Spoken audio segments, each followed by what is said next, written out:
Hello friends, आज आप लोग के लिए बिजनेस स्टडी का सेकंड वीडियो है।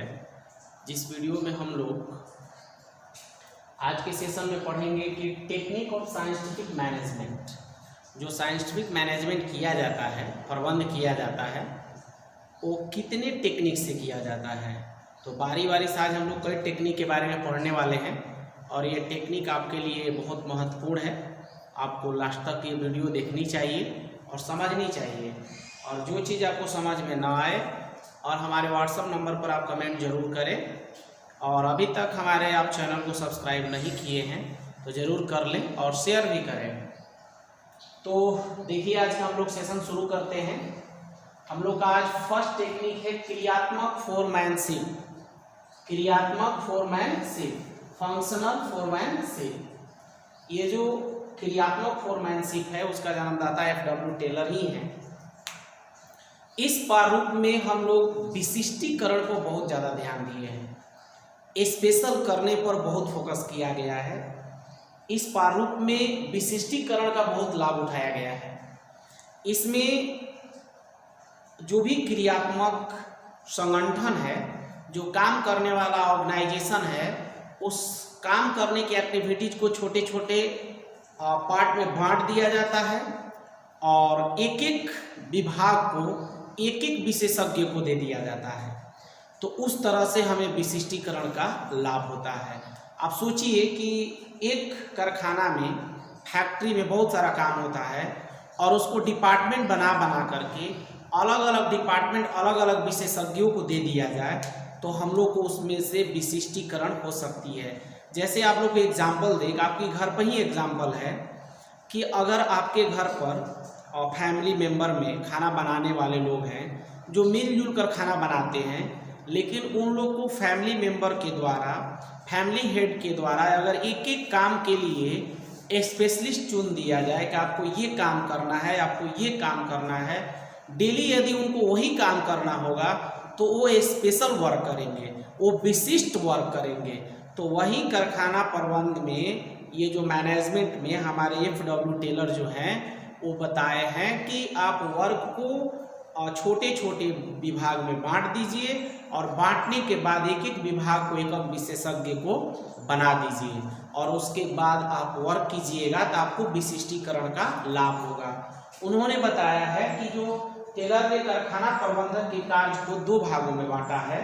जैसे देखिए, आप लोग अगर आप स्टूडेंट हैं तो अगर इतना भी लिखेंगे तो चलेगा, ठीक है।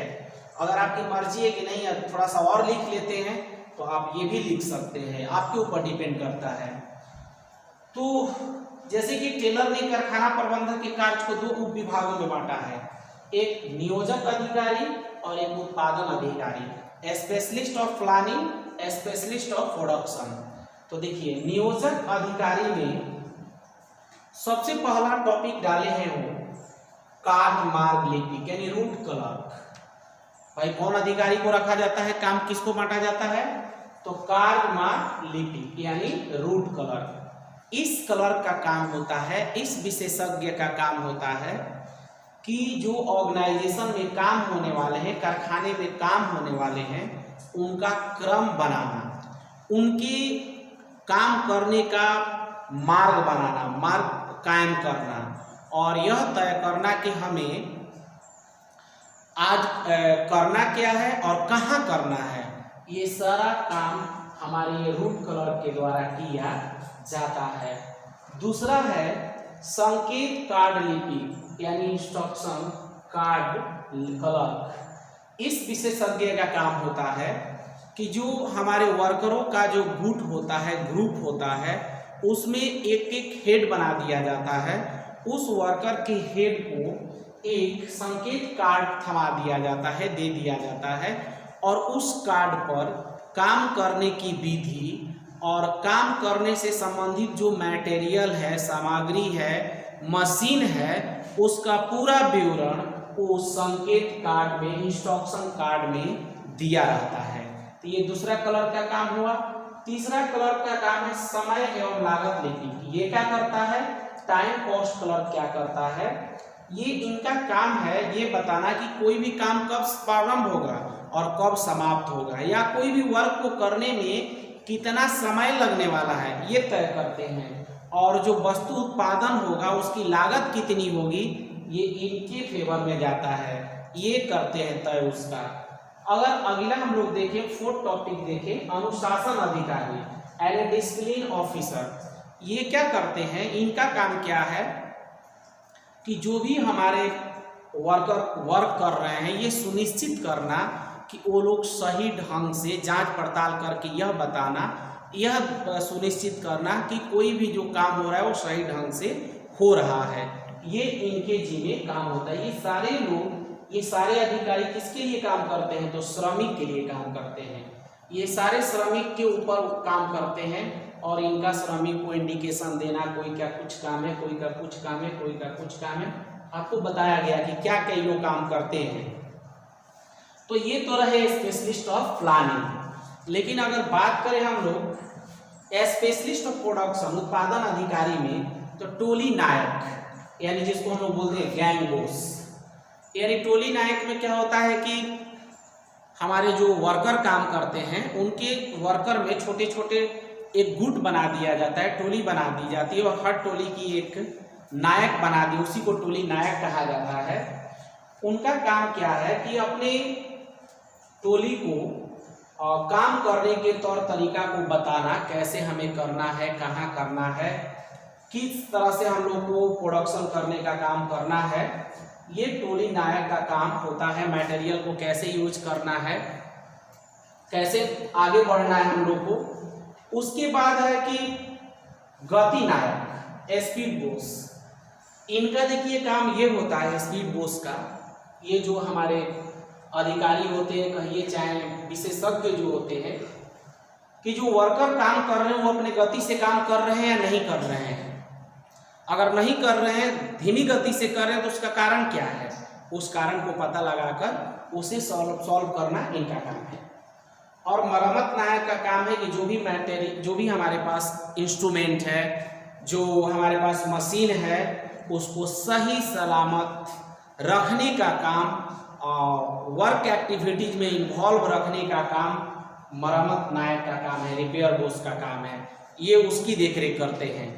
और अगर निरीक्षक का बात करें, इंस्पेक्टर का बात करें, तो ये क्या करते हैं कि जो माल उत्पादित होता है, तो माल उत्पादित और एक उसका स्टैंडर्ड होता है, उसका परमाप होता है, तो उस स्टैंडर्ड से, उस परमाप से तुलना करके देखते हैं कि ये जो वस्तु उत्पादित हुआ है वो सही है या नहीं है, सही है या गलत है, देखना इनका काम है, निरीक्षक यानी इंस्पेक्टर। अभी तक हम लोग एक टेक्निक के बारे में पढ़े हैं, तो आप लोग सोच रहे हैं पूरा लंबा टॉपिक है, तो हमारा काम था बताना। आप लोग अगर चाहेंगे तो इतना भी लिख सकते हैं कि लाभ प्राप्त किए जाते हैं, यहाँ तक भी आप कर सकते हैं।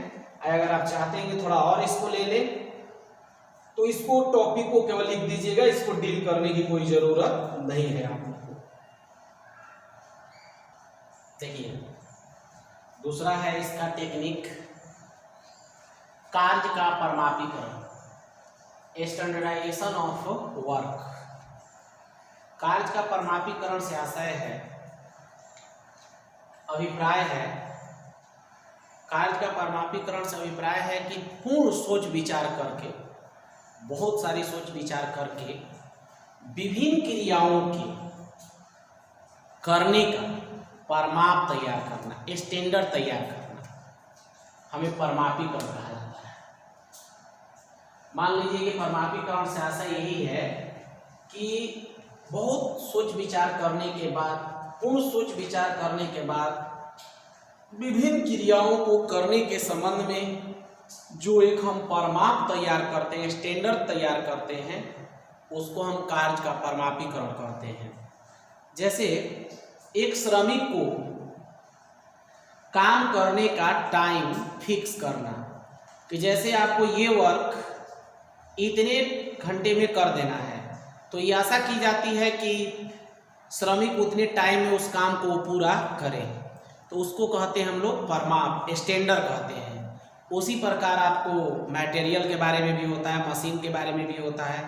जैसे मटेरियल के क्या स्टैंडर्ड, तो भाई मटेरियल में जो हम बनाएंगे जिस मटेरियल का, उसका क्वालिटी यहाँ तक होना चाहिए, इस स्टैंडर्ड तक होना चाहिए। अगर इससे लो होगा तो हम एक्सेप्ट नहीं करेंगे। इससे अधिक भी अगर क्वालिटी का होगा तो हमारे पास वैसा प्रोडक्ट हम नहीं बनाते हैं कि उतना क्वालिटी का हम रखेंगे। तो उसका भी स्टैंडर्ड फिक्स कर देना। इस स्टैंडर्ड का हमें, जैसे आप किसान आप लोग जुड़े हुए हैं तो आप देखते होंगे कि धान गेहूँ जो भी होता है हमारे यहाँ जो नॉर्मली, उसमें 2 स्टैंडर्ड 3 स्टैंडर्ड होता है। एक अच्छा ग्रेड का होता है, एक थोड़ा उससे लो होता है और उससे एक लो होता है। तो उसी तरह श्रमिक के लिए जिस तरह से टाइमिंग, जैसे बहुत सारा अध्ययन करने के बाद, बहुत सारी क्रियाओं को सोच विचार करने के बाद हमें उसका टाइम फिक्स कर देना, उसके करने का तरीका फिक्स कर देना ही परमापीकरण कहलाता है। उसका स्टैंडर्ड बना देना। जैसे आपको आप जाते हैं कभी आर्मी के दौड़ में जाते हैं, बीएसएफ के दौड़ में जाते हैं, तो उसका एक स्टैंडर्ड फिक्स है कि आपको इतने मिनट में इतने मीटर की दौड़ लगानी है। उसके अगर फॉलो करते हैं तो आप ठीक है, नहीं करते हैं तो फिर आप घर आ जाते हैं। तो उसी तरह इसमें भी स्टैंडर्ड फिक्स किया जाता है, और न कि केवल श्रमिक के कार्य से संबंधित, बल्कि मटेरियल से संबंधित, मशीन से संबंधित, या आप कहिए औजार जो भी है, विधियां है औजार उपयोग करने का, उसका भी स्टैंडर्ड इसमें फिक्स किया जाता है। तो ये दूसरा टेक्निक है हमारा साइंटिफिक जो मैनेजमेंट है, उसका टेक्निक नंबर ये 2 है। देखिए अब हम लोग साइंटिफिक मैनेजमेंट के टेक्निक का जो थर्ड टॉपिक है वो देखेंगे। थर्ड इसका टेक्निक है सरलीकरण यानी सिंप्लीफिकेशन। सरलीकरण का अभिप्राय है कि जो भी हमारे उत्पादन के अनावश्यक प्रकार हैं या अनावश्यक गुणवत्ता है, अनावश्यक उनका वजन है, उसको समाप्त करना, उसको समाप्त करना ही सरलीकरण कहलाता है, सरलीकरण कहलाता है, जिसको हम लोग सिंप्लीफिकेशन कहते हैं। जो भी हमारे उत्पादन से संबंधित जो अनावश्यक साइज, आकार, प्रकार, जो अनावश्यक आकार प्रकार हैं, उनको समाप्त करके, समाप्त करना ही हमारा उस क्रिया को हम लोग सरलीकरण कहते हैं। जैसे एक शू कंपनी, जूता बनाने वाली कंपनी, अगर 1 number 2 number 3 number 4 number 5 number 6 number का ऐसा जूता बनाए तो ठीक है, बहुत बढ़िया है। लेकिन अगर वही कंपनी 0.5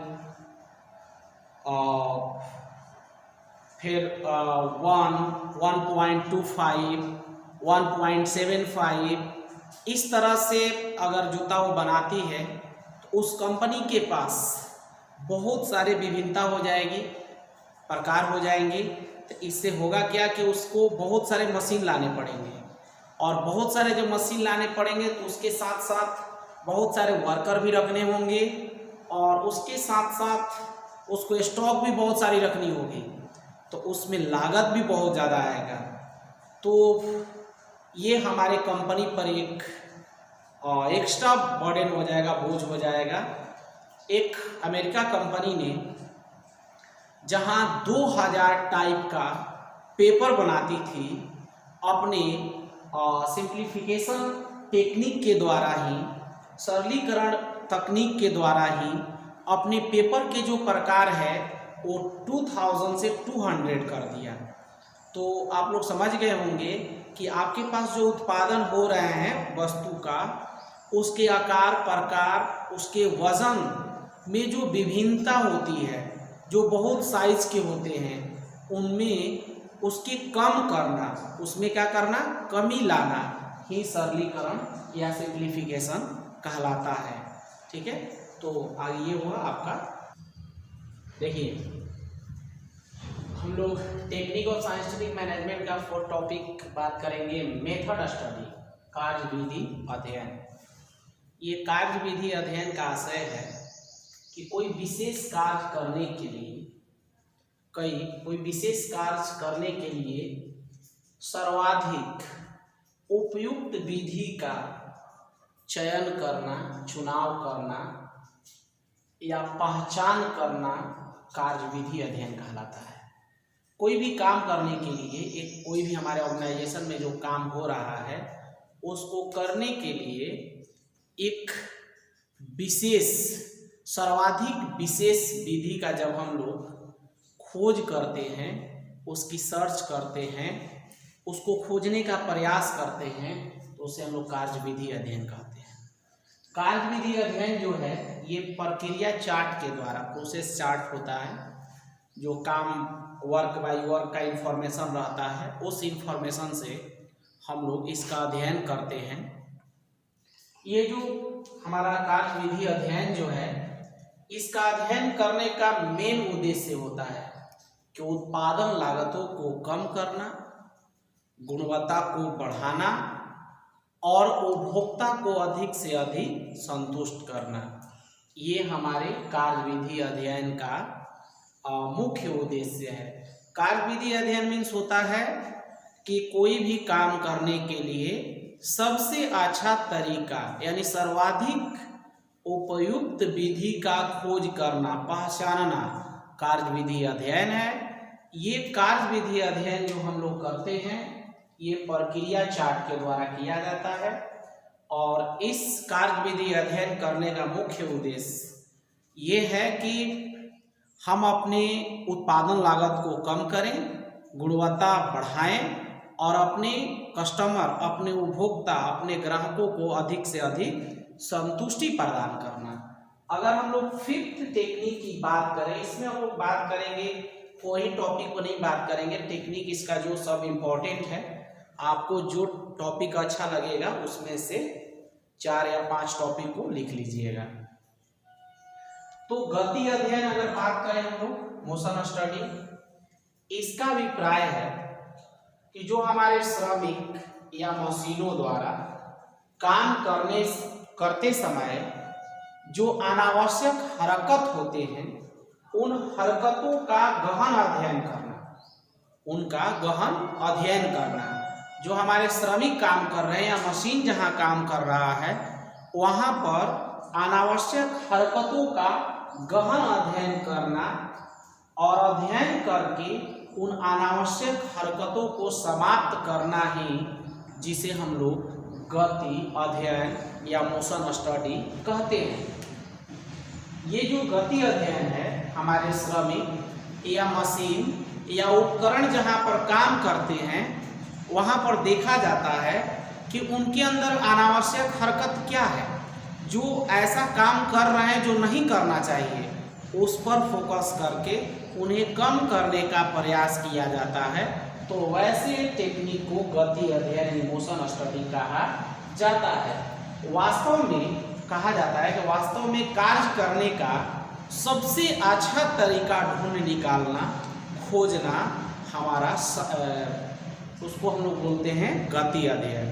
ये गति अध्ययन जो है, जो ये फोटोग्राफिक विधि के द्वारा किया जाता है, इसको फोटोग्राफी करके, फोटोग्राफी में ही पता चलेगा कि ये जो वर्कर काम कर रहा है। तो जैसे कि आपको बता दें, फोटोग्राफी जैसे क्रिकेटर होते हैं तो क्रिकेट में जो बॉलर होते हैं उन बॉलर के एक्शन को जब देखना होता है तो फोटोग्राफी के जो हमारे अंपायर हैं उसको अच्छे से अध्ययन करते हैं और तब जाकर कहते हैं कि इनका बॉल अच्छा नहीं है, इनका बॉल खराब है, इनका एक्शन सही नहीं है, एक्शन गलत है। उसी आधार पर वो लोग सही या गलत। तो हमारा गति अध्ययन भी फोटोग्राफी मेथड से किया जाता है और यह अध्ययन किए जाने का मुख्य उद्देश्य काम में जो तेजी लाना होता है, काम के गति को बढ़ाना होता है। तो ये हमारा हुआ गति अध्ययन यानी मोशन स्टडी। इसका अभिप्राय यही है कि जहाँ श्रमिक मशीन जो काम कर रहा है वहाँ पर ये पता लगाना, जो अनावश्यक वो हरकत हो रही है वहाँ पर, उन अनावश्यक हरकत को समाप्त करना ही गति अध्ययन कहलाता है। गति अध्ययन फोटोग्राफी के माध्यम से हम लोग करते हैं और गति अध्ययन करने का मेरा मुख्य उद्देश्य यही है कि हमें काम में गति लाना है, काम में गति लाना है, या आप कहें कि काम करने की एक अच्छी रीति की खोज करना, एक अच्छे तौर तरीका का खोज करना ही हमारा गति अध्ययन कहलाता है, जिसको हम लोग मोशन स्टडी कहते हैं। ये जो टेक्निक ऑफ साइंटिफिक मैनेजमेंट है उसका 6 नंबर टाइम स्टडी है, समय अध्ययन। ये जो समय अध्ययन का अभिप्राय एक निश्चित करना है, यह निश्चित करना है कि किसी भी काम को करने के लिए परिमापित समय कितना लगता है, परिमापित समय कितना लगता है, पूरा करने में परिमापित समय कितना लगना चाहिए। इसके अंतर्गत यह देखा जाता है कि एक सामान्य व्यक्ति सामान्य कार्य को पूरा करने में कितना समय लेता है। एक सामान्य व्यक्ति मतलब कि स्वस्थ व्यक्ति हो और एक सामान्य कार्य है और उसमें ज़्यादा स्पेशल कोई केसेस नहीं है, उसको वो कितने समय में पूरा करता है, और ये देखने के बाद उसी के आधार पर आगे के जो श्रमिक काम करते हैं उसी आधार पर उनका टाइम फिक्स किया जाता है, स्टैंडर्ड तय की जाती है। और इसमें स्टैंडर्ड तय किया जाता है और इसी कार्य को पूरा करने को प्रमाणित समय ज्ञात किया जाता है। इसी आधार पर परिमापित समय ज्ञात किया जाता है और इस परिमापित समय के अंदर ही श्रमिक को पूरा काम करना होता है। और इस अध्ययन में हम लोग अध्ययन करने के लिए स्टॉप वॉच का प्रयोग करते हैं, जिसको स्टॉप वॉच को लगाकर टाइमिंग लगाकर और देखा जाता है तो श्रमिक उतने टाइम में काम कर रहे हैं कि नहीं कर रहे हैं। एक बार और आप लोग के लिए दोहराते हैं, समय अध्ययन। समय अध्ययन का अभिप्राय है कि किसी भी काम को करने के लिए यह निश्चित करना कि किसी भी काम को करने के लिए कितना परिमापित समय की जरूरत है। और इसमें यह देखा जाता है कि यह एक सामान्य व्यक्ति, सामान्य बुद्धि वाला व्यक्ति सामान्य कार्य को करने में कितना समय लगाता है, और उसी आधार पर कर्मचारी वर्करों को काम करने का समय परिमापित बना दिया जाता है और उसी परिमापित समय में श्रमिक को काम करना होता है। और ये जो समय अध्ययन करने के लिए हम लोग जो यूज करते हैं स्टॉप वॉच का प्रयोग करते हैं, और इसका मेन बस उद्देश्य यही होता है कि जो हमारे श्रमिक हैं, जो वर्कर हैं, उनको काम करने के लिए स्टैंडर्ड टाइम फाइंड करना। कोई भी काम को कितने घंटा में करना है, कितने समय में पूरा करना है, इनका मुख्य उद्देश्य होता है। अगर थकान अध्ययन की बात करें, फटीग स्टडी की बात करें, तो थकान अध्ययन से आशय है कि कोई विशेष काम को पूरा करने में आराम की अवधि कितनी होनी चाहिए और फिर कितने समय के बाद उस काम को प्रारंभ करनी चाहिए। इस चीज का अध्ययन करना थकान अध्ययन कहलाता है। किसी विशेष काम को करने के लिए वर्करों को कितने समय के बाद उन्हें आराम दिया जाना चाहिए और कितने समय के बाद उन्हें फिर से काम को प्रारंभ करना चाहिए। देखिए, एक लगातार काम करने के लिए जब काम करते हैं श्रमिक, तो उन्हें थकान महसूस होने लगता है। तो उन्हें थकान महसूस होता है तो उन्हें कुछ आराम की ज़रूरत है ताकि वो तरोताज़ा होकर के फिर से अपनी श्रमिक अपना काम कर सके, अपनी क्षमता का पूरा प्रयोग कर सके। इस स्तर का मुख्य उद्देश्य यही होता है, अध्ययन का यही होता है कि श्रमिक की कार्यकुशलता के स्तर को बनाए रखें। इस थकान अध्ययन का मेन उद्देश्य होता है कि श्रमिक की जो कार्यकुशलता है, काम करने की तौर तरीका है, उसको बनाए रखना है। थकान के अनेक कारण भी हो सकते हैं, जैसे मान लीजिए कि अनावश्यक काम होता है या लंबी अवधि की काम होती है, या जो मैनेजर है या बॉस है उसके साथ अच्छे संबंध नहीं है। तो ये बहुत सारे कारण हैं जिसके चलते थकान महसूस हो सकता है। थकान अध्ययन का अभिप्राय यही है कि कोई भी विशेष काम को पूरा करने में आराम की अवधि कितनी होनी चाहिए और कितने अवधि के बाद उसे फिर प्रारंभ करनी चाहिए, ये तय करना थकान अध्ययन कहलाता है। इस अध्ययन में देखा जाता है कि कर्मचारी काम करते करते, वर्कर काम करते करते थक जाते हैं। तो देखा जाता है कि कितने टाइम के बाद वो थक जाते हैं। फिर उतने टाइम के बाद उन्हें ब्रेक देने का प्लान बनाया जाता है, और फिर जब देखा जाता है कि उनकी इतने देर में उनको आराम मिल सकता है, फिर उसके बाद काम स्टार्ट करवाया जाता है। तो थकान अध्ययन में हम लोग बस यही अभिप्राय है कि कोई भी विशेष काम को हम करने जाएं, करने से पहले ये देखना कि श्रमिक को कितने घंटे के बाद आराम देना है, और फिर कितने घंटे के बाद उन्हें फिर से काम पर वापस लगाना है। ये देखना थकान अध्ययन कहलाता है। क्योंकि आपको पता है कि वर्कर काम करते करते, श्रमिक काम करते करते थक जाते हैं, उन्हें कुछ देर बाद उन्हें थकान महसूस होने लगती है। तो टेलर का टेक्निक यही कहलाता है, साइंटिफिक मैनेजमेंट का, कि देख लीजिए कि उन कितने देर के बाद वो थक जाते हैं। जब वो थक जाएंगे तो अच्छे से काम नहीं कर पाएंगे, तो उनके लिए वहाँ पर रेस्ट देना जरूरी हो जाएगा। और कितना देर रेस्ट दिया जाए कि फिर से वो तरोताज़ा हो जाएंगे, उतना टाइम की बाउंडेशन करना, फिर उसके बाद उन्हें पुनः काम पर बनाने बुलाना, ये किसमें देखा जाता है, थकान अध्ययन में देखा जाता है। तो हमारे ये हुए 7 टेक्निक, जिसमें आप लोग को जो अगर 4-5 अच्छा लगे उस टेक्निक को आप लिख सकते हैं ऐसे। लेकिन जो मुख्य है, मेन है, जो लास्ट में आपको हम बताए हैं, समय अध्ययन, थकान अध्ययन और गति अध्ययन, ये बड़ा इंपॉर्टेंट है आपके एग्जाम के व्यू से। आगे हम नेक्स्ट वीडियो में आपको बताएंगे, एक मानसिक क्रांति टॉपिक पर हम चर्चा करेंगे, और उसके बाद डिफरेंट इन टॉपिकों में बताने की कोशिश